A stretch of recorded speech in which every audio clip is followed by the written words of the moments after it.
Hello दोस्तों, मैं class 11th का फिजिक्स का part first active book Chitra प्रकाशन से न्यूमेरिकल लगा रहा हूँ। इस बुक के लेखक हैं नृपेंद्र भटनागर।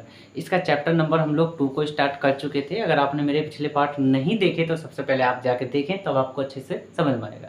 उसका हम लोग क्वेश्चन नंबर आपके 4 को लगाना शुरू करते हैं इस पार्ट में। उससे पहले इसके कुछ फॉर्मूले बताएंगे, उसके बाद क्वेश्चन लगाना शुरू करते हैं। इसका जो फॉर्मूला होता है मेन, वो क्या होता है, हम लोग बचपन से पढ़ते आते हैं कि चाल चाल को स्पीड बोलते हैं हम लोग।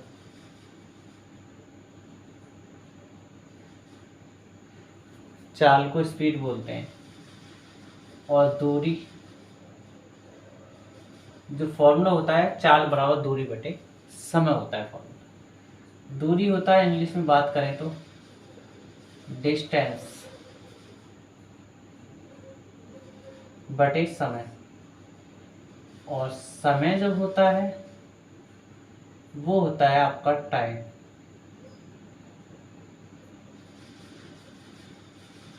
ठीक है, तो उसके लिए फॉर्मूला जो होता है जनरल हमारा,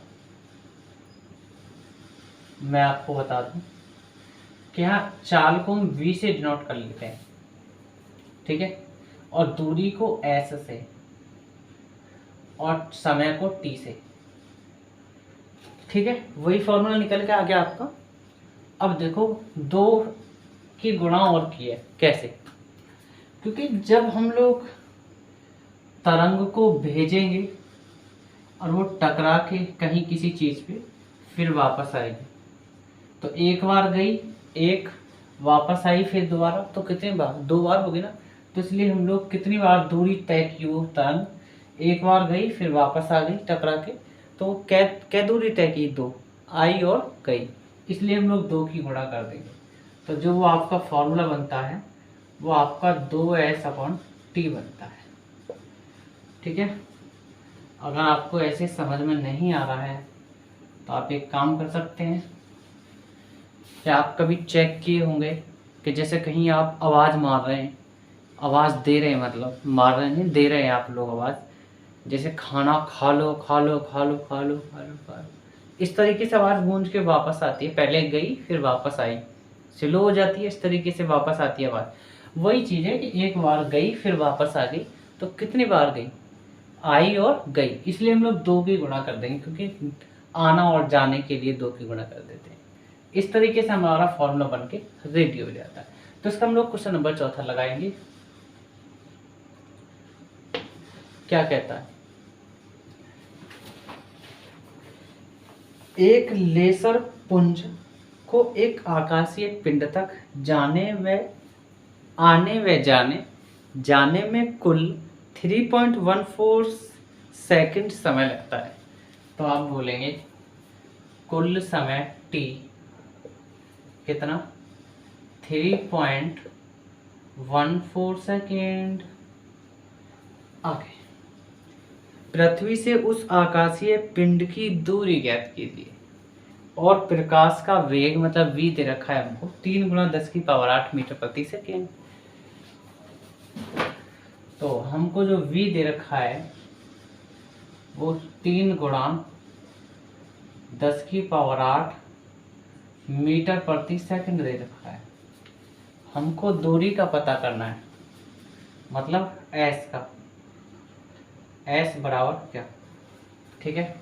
तो v की जगह रख देंगे हम लोग, फॉर्मूला ये वाला पुट कर देंगे, 3 × 10⁸ मीटर बटे सेकंड इक्वल 2s, और t की वैल्यू हमको दे रखी है 3.14 सेकेंड। और 3.14 सेकेंड किस में है, भाग में है नीचे, उसको गुणा में ले जाएंगे उधर की तरफ, बुलंदशहर की तरफ। तो बोलेंगे 3 × 3.14 सेकेंड गुणा, ये भी तो 10⁸ है, तो 10⁸ मीटर बटे सेकेंड, और ये आपका 2s के साथ गुणा में इसको भाग में ले आएंगे नीचे की तरफ इस तरीके से, और बराबर उधर बचा आपका सिर्फ दूरी s। ठीक है, और सेकंड से सेकंड कैंसिल। ठीक है, 3 में 3.1 की 4 की गुणा कर लेंगे, 3 चौक 12, 3 एकम 3 4 और 3 तिया 9, 9.42 आ जाएगा आपका 3 की गुणा करने पर, और 10 की पावर 8, और वो भी आपका मीटर, और ये चल रहा है आपका सेकंड, दूरी s डिस्टेंस। ठीक है, और बटे नीचे चल रहा है आपका 2, इस तरीके से। अब 9.42 में हम लोग भाग देंगे कितने का, 2 का,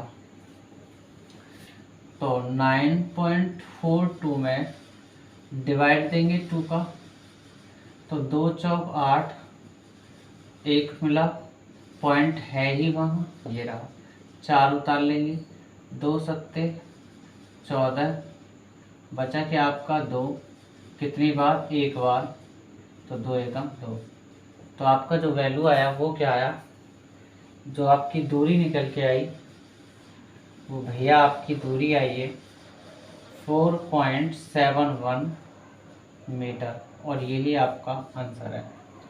ठीक,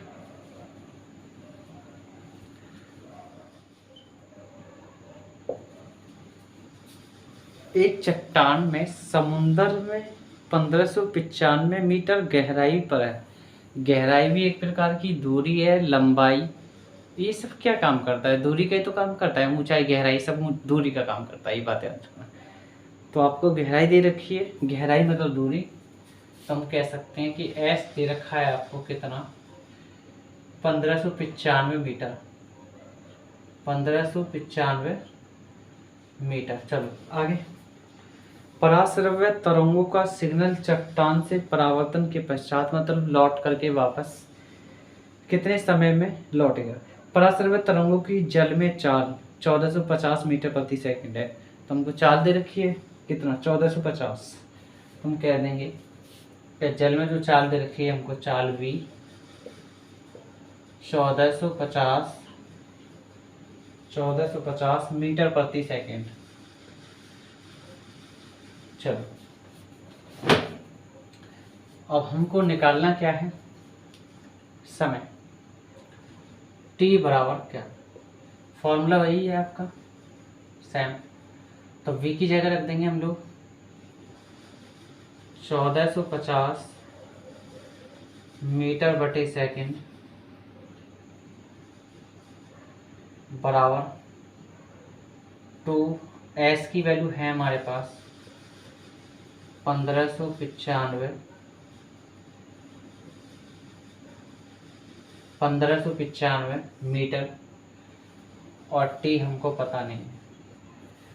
ठीक है, चलो अब t किस में, भाग में, इधर ले आएंगे गुणा में, तो 1450 मीटर गुणा t, ये सेकंड भाग में उधर जाके गुणा में हो जाएगा, तो 2 की गुणा कर लेंगे पहले, 2 पंजे 10 और 2 नाम 18 और 1 19 और 2 पंजे 10 और 11 और 2 एकम 2 और 1 3, 319 और 0। ठीक है, अब उसके बाद ये वाला सेकंड उधर चला ही गया, ये मीटर है यहाँ और सेकंड ये आपका, और ये 1450 मीटर टी के साथ, समय के साथ इसमें गुणा में, इसको भाग में ले आएंगे, तो टी बराबर 3190 मीटर गुणा सेकेंड बटे, नीचे आ जाएगा वो 1450 मीटर, मीटर से मीटर खत्म, 0 से 0 खत्म, तो टी की वैल्यू जो हमको मिलेगी वो 319 बटे 145, और वो भी आपका क्या चल रहा है, सेकंड। ठीक है, 319 बटे 145 सेकंड। अब 319 में 145 का भाग दे लो आप, तो 319 बटे 145, ये जाएगा बेटा 2 बार, तो 2 पंजे 10 की 0, 2 चौका 8 और 1 9, 2 और 1 2 आ जाएगा, 9 का 9, 11 में से 9 गया 2, और पॉइंट ठोक लो, 0 ले लो। और कितनी बार जाएगा? 2 बार ही, तो 290। और ये आपका खत्म। तो आपका जो आंसर आएगा ना, वो सच बता रहे हैं, जो समय में आएगा आपका वो 2.2 सेकंड आ जाएगा। अब कहेंगे सर 145 का भाग डिवाइड तो पता नहीं, हमें याद ही नहीं है, मुझे खुद याद नहीं है, तो हम लोग गुणा करके कर सकते हैं, ठीक है। अगर आपको मेरा पढ़ाया हुआ समझ में आता है तो आप लाइक करें, सब्सक्राइब करें, दोस्तों तक मेरी वीडियो को रायते की तरफ फैलाएं।